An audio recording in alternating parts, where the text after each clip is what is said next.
Meus amados, que a graça de nosso Senhor e Salvador Jesus Cristo esteja com todos. Neste dia nós somos gratos a Deus por Ele ter nos proporcionado, pela sua infinita misericórdia, um novo dia, pela sua graça, pela suas infinitas misericórdia, que nós estamos neste dia nos reencontrando para falarmos um pouco daquilo em que Deus tem colocado no nosso coração. E a minha oração é que esta palavra, que é viva e eficaz, ela não volte vazia, né? Que o bendito Deus esteja abençoando a todos que estão interagindo conosco na internet neste dia. Que Deus nos abençoe. Meus queridos, eu gostaria de estar convidando você neste dia para juntos lermos a palavra de Deus. Você que está de posse de uma Bíblia Sagrada, una-se a outra pessoa, por que não dizer, formando aí um grupo familiar, e juntos iremos ler a palavra de Deus. Esta palavra aqui é poderosa, porém nós iremos ler um texto bastante conhecido, que encontra-se em 2 Reis, capítulo 4, a partir do versículo 1. Diz assim a palavra de Deus: E uma mulher das mulheres do filho dos profetas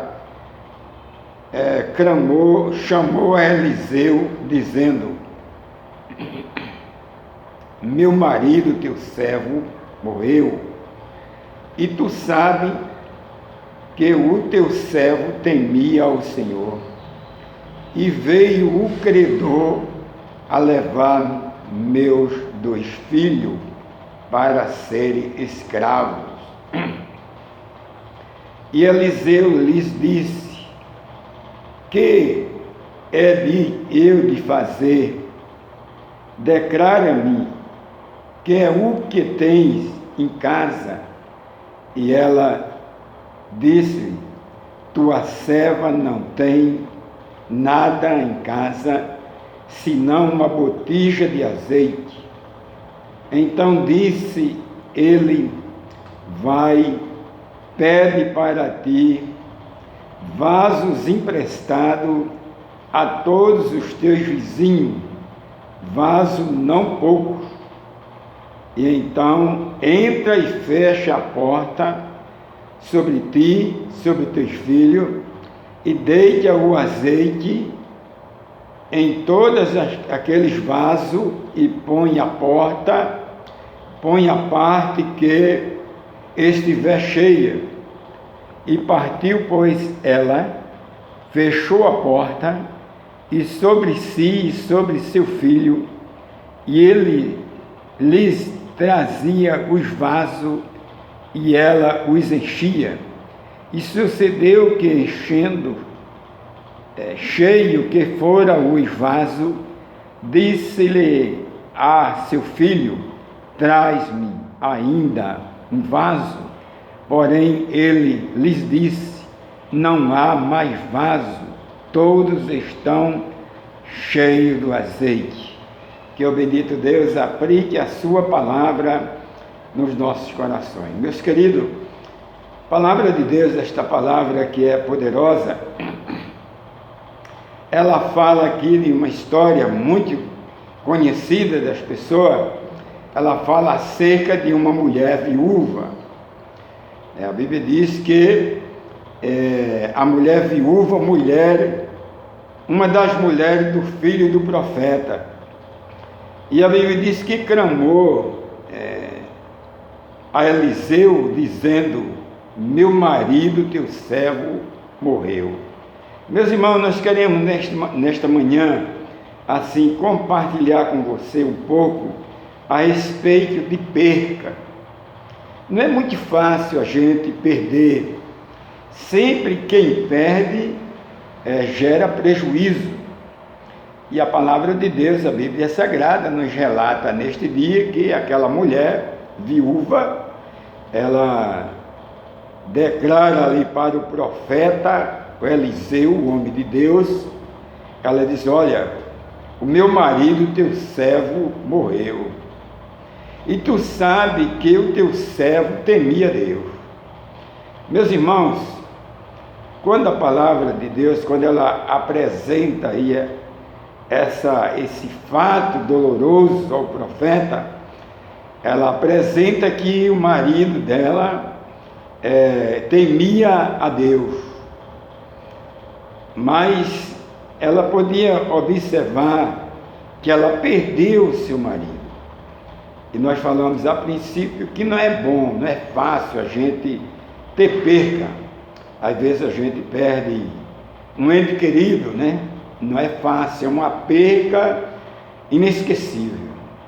Outros perdem o emprego também, que é quase que normal no nosso país, se perder emprego. Nós podemos ver aí pais de famílias, até com a bagagem de conhecimento, um bom profissional, e ele, sem menos esperar, ele perde o emprego. Então não é bom, não é boa essa palavra perca. Outros perdem um bem material, outros perdem até a esposa, né? Alguns perdem esposa, perdem filho. E a Bíblia diz que não é bom essa perca, que a gente também, nós perdemos muito no percurso da nossa vida, nós perdemos muito tempo, na verdade, e nós não podemos perder tempo, porque não há tempo para perder. Então precisamos estar firme, seguro de que nós não precisamos perder, mas precisamos cultivar aquilo que temos para não perder. Mas, meus queridos, a Bíblia aqui fala de uma viúva. Sempre as viúvas, elas foram pessoas que tiveram grande perca, perderam o marido. A mulher perdeu o marido e agora ela ficou viúva. Nos dias de hoje,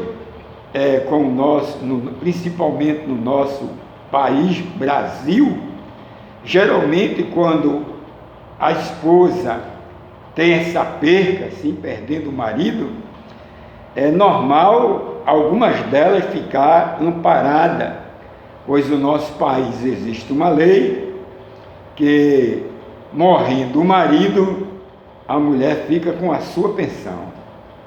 Mas neste período aqui do profeta Eliseu, não existia a mulher, ela não tomava posse desses valores, porque o próprio marido, ele não tinha um poder aquisitivo, a maioria, que pudesse deixar para a esposa.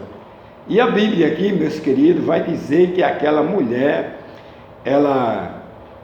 mulher dos filhos dos profetas, ela se dirige ao profeta Eliseu e diz: olha, meu marido, teu servo, ele morreu. Ela está explicando aí para Eliseu, o homem de Deus, que o marido dela, o servo de Eliseu, ele morreu. E ela diz: e tu sabe que o teu servo temia o Senhor, e veio o credor a levar meus 2 filhos. Meus queridos, vamos trabalhar um pouco aqui nessa parte. O homem teme a Deus. O marido dessa mulher, ele temia a Deus, era servo de Deus, mas ele veio a morrer. Significa que nós estamos livres da morte. Mas e o servo de Deus? Ele passa por dificuldade? O homem de Deus, ele fica desempregado? O homem de Deus, ele adoece? O homem de Deus, ele passa por crise? Sim, passa por crise, porque a palavra de Deus nos relata que nós somos humanos, somos ser humano, e a partir do momento que somos humanos, mesmo sendo servo de Deus, servindo a Deus, nós temos as nossas dificuldades. Jesus, lá no Evangelho de João, Jesus disse assim: no mundo tereis aflições, mas tem bom ânimo. Então, essa é a palavra de Jesus no Novo Testamento. Então, nenhum de nós estamos isentos das aflições. Nenhum de nós, mesmo sendo homem de Deus, servo temente ao Senhor, andando na presença do Senhor, sempre nós temos as nossas crises financeiras, sempre nós tem um momento que nós ficamos desempregados, tem um momento que falta o dinheiro. Deus tem suprido as nossas necessidades, mas há um momento que a gente precisa estar na brecha. A gente não pode, nós não podemos nos afastar ou esquecermos desta realidade. E a Bíblia diz que a mulher questiona a viúva: teu servo servia a Deus, ele temia o Senhor, mas porque ele morreu e deixou um débito, ele mesmo sendo servo do Senhor, ele trabalhando, pagando as suas contas, mas o dinheiro talvez fosse o recurso, fosse menos, não tão grande assim, que não dava para suprir toda a necessidade. Ele ia pagando uma conta, deixando a outra, e resumindo, chega o dia que ele morre e ele ficou devendo alguma coisa. E o credor, ele veio buscar os 2 filhos daquela viúva. Eis a situação agora. Aquele credor veio buscar os 2 filhos da viúva para ser escravo. Além da viúva, aquela mãe, perdeu os seus 2 filhos para aquele credor, ela ainda ia sentir a dor de que o seu filho, além dela ter perdido seu filho para ele, seus filhos vão servir como escravo. Mas tem uma saída. Então Eliseu lhes disse: que és eu de fazer? Eis a palavra do homem de Deus. Que eis de fazer? Declara-me o que tens em casa, em tua casa. E ela disse, tua serva não tem nada em casa. Olha que coisa. Então, senão uma botija de azeite. Tem muita coisa, né? Ainda tem uma botija de azeite. Então disse ele: vai, pede para ti vasos emprestados a todos os teus vizinhos, vasos vazios, não pouco. A benção iria acontecer, com certeza.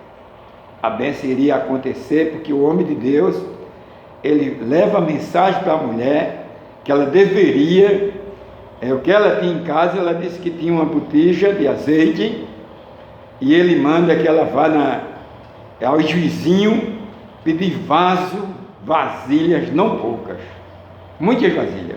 Agora, meus queridos, o que me deixa bastante alegre, que satisfaz bastante a minha alma, acrescenta a minha fé, é que esta mulher, ela tinha um ótimo testemunho. Ela era uma mulher muito querida ali na sua vizinhança. Ela era uma serva que temia Deus. Ela mantinha um contato, quem sabe, constantemente com as suas vizinhas, com os seus vizinhos. Eis a prova, que quando o profeta disse: vai na casa dos teus vizinhos, pede vaso emprestado e não pouco. E a Bíblia diz que aquela mulher saiu procurando vasos emprestados. Ela chegava na casa e dizia: olha, me empresta um vaso aí, me empresta uma vasilha. E o que é interessante é que cada pessoa entregava nas mãos daquela mulher uma vasilha, um vaso. E a Bíblia diz, o profeta disse a ela que ela trouxesse vaso, não pouco. E eu volto a lembrar o carinho que aquela mulher tinha, o conhecimento, o prestígio, a fidelidade. Nenhum dos seus vizinhos negou a entrega de um vaso para ela. E o profeta disse para ela quando você estiver de posse desse vaso, então feche a porta sobre ti, sobre teu filho, deite o azeite e todo aquele vaso e põe a parte que estiver cheio. Partiu, pois, ele e fechou a porta sobre si e sobre os seus filhos, e ele disse: trazei os vasos. Ele disse: trazei os vasos, e ela os enchia. É interessante, ela fez como o profeta pediu: vá, feche a porta, fique lá com seus filhos, vá ordenando para os seus filhos trazer os vasos. Ele vai trazendo na proporção em que você vai enchendo, ele vai trazendo, você vai abastecendo os vasos. Uma das coisas também que me chama aí a atenção é que os filhos daquela mulher do outro lado eram filhos obedientes. Eles estavam aí na luta com a mãe, sabendo que a vitória haveria de vir. E a Bíblia diz que trazia vasos e ela os enchia, e sucedeu que encheu, e que foram os vasos, e disse a seu filho: traz mais ainda um vaso. Porém ele lhes disse: não há mais vaso nenhum. Então o azeite parou. Então veio ela e o fez sobre saber o homem de Deus, e disse ela: vai, vende o azeite, paga a tua dívida, tu e teus filhos viverás do resto. Eis a palavra do profeta, o homem de Deus. Aí nós temos três pontos que eu acho assim muito interessante. Primeiro é que a mulher, ela acredita no homem de Deus. Segundo é que o homem de Deus, ele é um homem segundo o coração de Deus, um homem temente a Deus, e aquilo que ele falava ali se cumpria. Um outro ponto é que os filhos daquela mulher eram uma mulher credenciada, uma mulher querida em meio aos seus vizinhos, que ela, ao sair em busca de vasilhas emprestadas, o vizinho podia dizer: por quê? Tu quer minha vasilha? Não, vá na venda, vá na mercearia, no mercado e compre. Mas a Bíblia diz que quanto mais ela pedia vaso, mais os vizinhos entregavam vaso para ela, porque Deus estava no negócio. E a Bíblia diz que agora uma outra coisa é que ela teme a Deus, ela obedece a Deus. E um outro fato também interessante é que os seus filhos, eles eram tementes à sua mãe. Eles poderiam, como jovem, apesar de estar vivendo uma situação bastante crítica, eles poderiam recusar. Não, já estou numa crise dessa, já estou quase sendo que vendido para ser um escravo, não vai fazer mais nada. Mas aí está o temor de Deus, E a Bíblia diz que ela levou ao homem de Deus, e o homem de Deus lhe disse: vai, vende o azeite, paga a tua dívida, tu e teus filhos viverás do resto. A Bíblia diz que ela foi, vendeu o azeite, pagou o credor, quitou o seu débito, e ali ela viveu muitos dias com os seus filhos. Meus queridos, eu quero dizer para você que não tem nada perdido. Deus é o mesmo ontem, hoje, amanhã e sempre. Que esse Deus esteja nos abençoando, com a certeza de que nós podemos acreditar nele, sabendo que ele tem suprido as nossas necessidades, preenchido os nossos vazios. Muito obrigado, meu querido, que Deus te abençoe. Vamos orar? Feche os seus olhos, baixe a sua cabeça. Oremos. Pai celeste, meu Senhor e meu Pai, muito obrigado, Deus, porque Tu és um Deus poderoso, Deus que tem suprido as nossas necessidades, meu Pai. Meu Senhor, agora eu lhe peço, Pai, por todos que estão interagindo conosco neste dia, navegando na internet. Peço a Deus que o Senhor esteja com as suas mãos estendidas, Senhor amado, abençoando a cada pessoa, a cada jovem, a cada adolescente, a cada adulto, a cada enfermo. Ó Pai Celeste, agora, Senhor amado, eu lhe peço, Pai, lhe agradeço, ó Deus, por este dia, Senhor amado. Eu lhe agradeço, ó Deus, porque nos momentos mais difíceis, quando a gente acha que tudo está perdido, o Senhor diz: cheguei. Meu Deus amado, muito obrigado. No nome de Jesus é que nós te oramos. Amém. Meu querido, muito obrigado pela sua companhia neste dia. Se você quiser estar nos ajudando, inscrevendo-se neste canal, dê um link aí, inscreva neste canal, Pastor Antônio José Pereira. Deixe o seu comentário e aí nós estaremos orando por você. Fica na paz, que Ele te abençoe.